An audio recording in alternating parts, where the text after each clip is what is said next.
I met today's guest at the Small Giants Conference in Detroit a few months ago. She brings a whole new meaning to leading from the heart. I'm very excited to introduce Jessica Lilly, founder of Jess Lilly Coaching. Thanks for having me, Ron.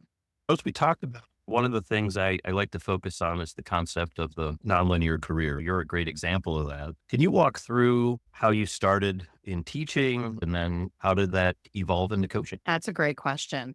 I want to give you a little context. I was raised by my mom, lifelong social worker. She is actually now in the process of retiring. My father has been a computer programmer and consultant, self-employed for the majority of his career.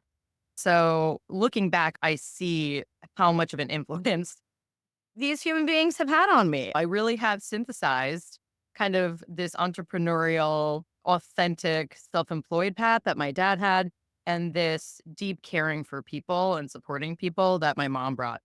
The way that my career unfolded was I knew just as a young person that caring for people and supporting people is my gift. That's what I care most about. It's what I spend my time doing.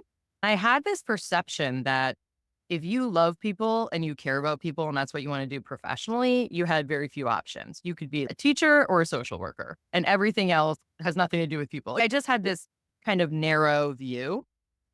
So when I graduated from college, I did the program Teach for America, which takes high performing students and sends them into high needs classrooms throughout the country. They connect you with also a master's program. So I was getting my master's degree in secondary math education while being a teacher at the same time. So I was quite a lift being a 22-year-old Jessica Lilly, newly graduated, sent right into a high school classroom and hey, work it out. So my first teaching job was in DC public schools. Then after a few years in DC public schools, I worked in St. Louis public schools. I learned so much about myself and the world through the process of going from a sheltered upbringing and a university environment to being in some really difficult, challenging environments, teaching kids who had been through so much in their lives.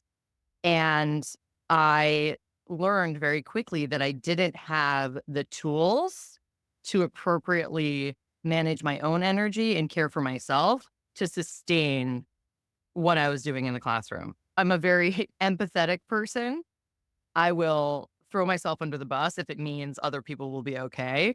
And I feel like I'm not alone in that. There's a lot of caring, loving people in the world who think they need to be martyrs in order to serve their purpose or serve others. That really doesn't work. So I burned out very fast in teaching.